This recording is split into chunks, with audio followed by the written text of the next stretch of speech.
처음 베트남에 왔을 때 저는 지금의 이 바이크 행렬에 완전히 매료됐습니다. 당시에 저는 이건 전 세계 어디에서도 볼 수 없는 풍경이 아닐까 생각했고 그 생각은 지금까지도 변함이 없습니다. 그리고 저를 감탄하게 만든 풍경이 하나 더 있었는데 바로 이곳 푸미흐, 호치민의 한인타운입니다. 처음 이곳에 도착했을 때의 기분이 선명합니다. 무척 놀라웠거든요. 친구가 한인타운에서 일한다는 얘기를 하기는 했지만 이 정도 규모일 거라고는 상상하지 못했습니다. 푸미흥의 전체 면적은 여의도 면적의 절반 정도입니다. 규모가 짐작이 되시죠? 그리고 지금 시점을 기준으로 저는 세계에서 가장 큰 한인타운에도 다녀왔는데 개인적으로 이곳 푸미흥이 훨씬 더 활성화된 느낌입니다. 그러면서도 한국보다는 시간이 느리게 흐르는 곳이에요. 물론 이건 어디까지나 제 느낌이지만 제 친구를 비롯해 여기서 만난 한국 분들도 되게 비슷한 얘기를 하시는 걸 보면 분명 그런 측면이 있는 것 같아요. 아무튼 푸미흥에서 제가 한 달간 쓴 비용을 말씀드려 보겠습니다. 먼저 베트남의 화폐에 대해서 소개해 드려야 합니다. 베트남의 화폐는 동이라고 부릅니다. 제가 여행할 당시 기준으로 1000동에 대략 57.5원이었습니다. 베트남은 화폐 단위가 크다 보니 보통 1000단위는 생략하거나 알파벳 K로 대체 가격을 표기합니다. 예를 들어 10만 동은 100 혹은 100K라고 표기하는 거죠. 저는 표기된 가격에 곱하기 60을 해서 한국 돈으로 대강 얼마일지를 계산했습니다. 예를 들어 10만 동은 대략 6,000원이 채 안 되는 금액인 거죠. 정확히 57.5를 곱하는 게 복잡하기도 하고 저렇게 조금 높은 가격으로 계산을 하면 과도한 소비를 자제할 수 있을 것 같았습니다. 베트남의 물가는 무척 저렴한 편이라 여러분께서도 저와 같은 방법으로 불필요한 소비를 줄이면 어떨까 싶습니다. 커플이나 부부 여행으로 오신다면 부럽습니다.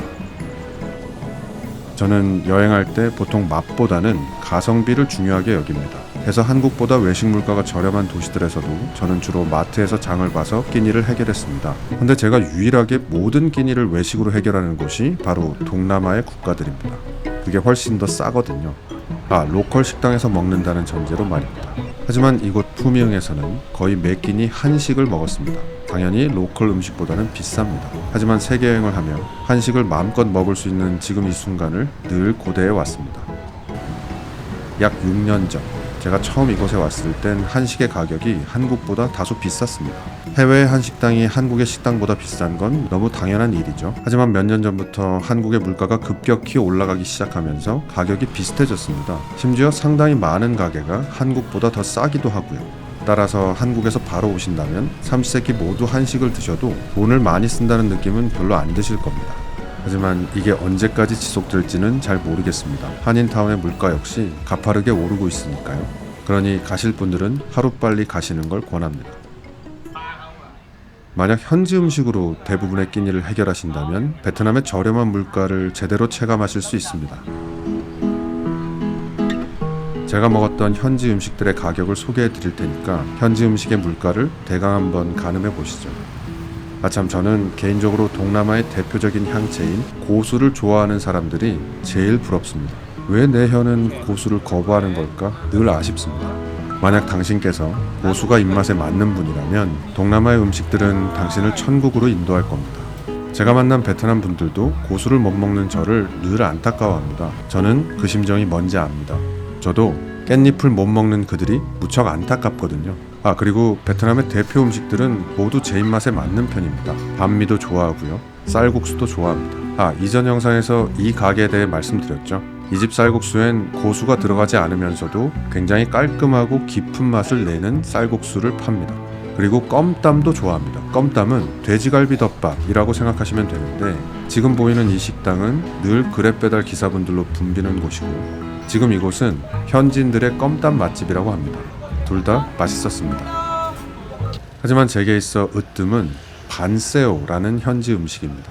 특히 라이스 페이퍼에 싸먹는 걸 무척 좋아해요. 구글 지도에도 없는 이 가게에서 친구와 함께 무척 자주 먹었습니다. 한국에서 저는 월남쌈을 좋아해 자주 먹었는데 당신께서 월남쌈을 좋아하신다면 아마 무조건 좋아할 겁니다. 굳이 단점을 하나 꼽는다면 반새우를 많이 먹으면 좀 느끼합니다. 하지만 탄산음료와 함께라면 우리는 그 기름진 여정을 잘 헤쳐나갈 수 있으리라 믿습니다.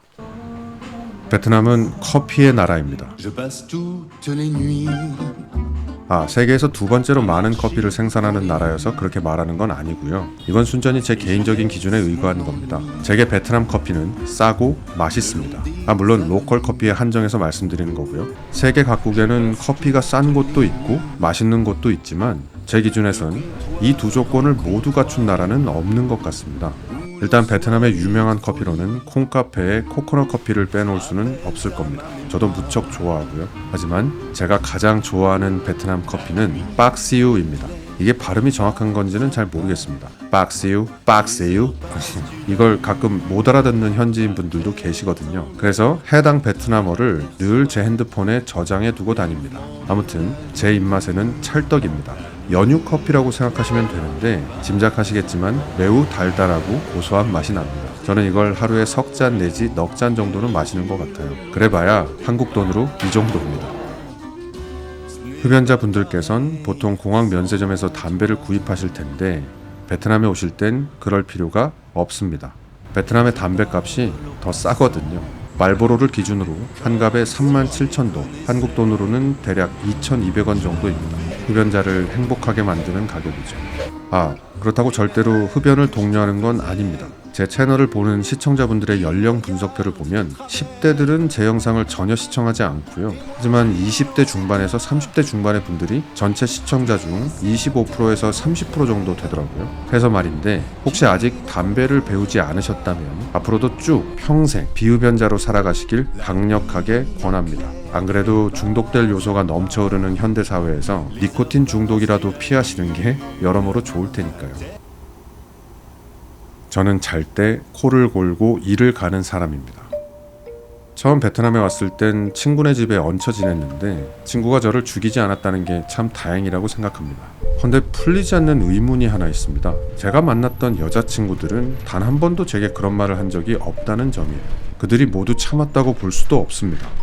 20대 초반에 만났던 여자친구 2명과는 상당히 안 좋게 헤어졌었는데 그들이 그걸 참았을 리는 없다고 생각하거든요. 혹시 코를 골고 이를 가는 게 그것과 연관되어 있지는 않나 싶기도 한데 손잡고 자는 거요. 저는 늘 여자친구의 손을 꼭 잡고 잠을 잤거든요. 쓸데없는 소리가 길었습니다. 아무튼 저는 그래서 다른 공간은 공유를 하더라도 반드시 혼자 쓰는 개인실이 필요합니다. 물가가 저렴한 국가에서는 화장실과 주방 등을 모두 혼자 쓸 수 있는 곳을 예약했고요. 그런데 동남아의 숙박비가 저렴하다는 것도 이제 점점 옛말이 되어가는 중인 것 같습니다. 물론 당연히 한국의 숙박비에 비하면 저렴합니다. 예를 들어 투룸에 거실까지 있는 고층 아파트도 1박에 7만원 정도니까요. 7군 품위흥이 아닌 로컬 지역으로 가면 당연히 더 저렴하고요. 택시에 관해서는 베트남이 처음이신 분들에게는 유용할 수도 있는 정보를 전해드려야 할 것 같습니다. 저 역시 처음 베트남 방문을 앞두고 걱정했던 부분이거든요. 우선 공항에서 시내로 가기 위해 택시를 부를 땐 그랩이라는 어플을 이용하는 게 베스트입니다. 공항에서 푸미흥 한인타운까지의 가격은 보통 20만 동에서 27만 동 정도입니다. 대략 12,000원에서 15,000원 정도 하는 거죠. 참고로 관광지가 밀집한 1군 지역은 훨씬 더 가깝고요. 공항에서 시내로 올 때가 반대의 경우보다 저렴하고요. 낮보다는 밤 시간대가 더 저렴합니다. 그리고 워낙 대중화된 어플이라 안전한 편입니다. 근데 공항 앞에서 그랩을 부르는 게 아니라 일반 택시를 잡을 땐 절대로 아무 택시나 타서는 안 됩니다. 사기를 치는 경우가 꽤 많다고 해요. 여성분의 경우엔 때로는 위험에 처하는 일까지 발생한다고 들었습니다. 해서 꼭 비나선이라는 표시가 있는 택시를 타세요. 저도 처음 베트남에 왔을 때 이 택시를 이용했고 별일이 없었습니다. 하지만 그 이후로는 무조건 그랩을 씁니다. 당연히 그랩이 더 저렴하고요. 바이크 그랩도 자주 이용했습니다. 당연히 택시보다 훨씬 더 저렴하고요. 제 개인적으로 어렸을 적 일 때문에 바이크에 대한 트라우마가 있는 편인데 처음에는 아예 이용하지 않다가 베트남과 태국 등을 자주 여행하면서 조금씩 극복해 나가는 중인 것 같습니다. 물론 늘 번역기를 돌려서 나 전혀 바쁘지 않으니까 천천히 안전하게 운행해달라고 부탁합니다. 호치민엔 시내버스도 있습니다. 구글 지도를 통해 버스 번호와 예상 도착 시간 등을 확인할 수 있어요. 저도 조금 먼 곳을 갈 땐 버스를 자주 이용했습니다. 다만 구글에 명시된 예상 도착 시간은 거의 지켜지지 않는 편입니다. 아직 카드로 결제하는 시스템은 아니고 무조건 현금을 내야 하고요. 특별히 현지의 문화를 엿보고 체험하는 걸 좋아하지 않는다면 추천하고 싶지는 않습니다. 승차감이 별로 쾌적하지 않거든요. 말씀드렸듯 모든 끼니를 외식으로 해결했기 때문에 마트에서 음식 재료를 살 일은 없었습니다. 그저 음료나 과일 혹은 과자나 생필품 등을 샀죠. 보시면 아시겠지만 한국에 비해 매우 저렴한 편입니다. 후미흥에서 차로 5분 정도 거리에는 대형마트인 롯데마트도 있고요. 그리고 당연한 얘기지만 후미흥에는 한인마트도 많이 있습니다. 매 끼니를 외식으로 해결하다 보니 저는 갈 일이 없었지만요. 저는 그리스 아테네에서 태국 방콕으로 건너와 잠시 쉬는 시간을 가졌습니다. 핸드폰으로만 조금 촬영을 했고 놀며 쉬며 편집하며 보냈습니다. 그리고 방콕에서 이곳 호치민으로 왔고요.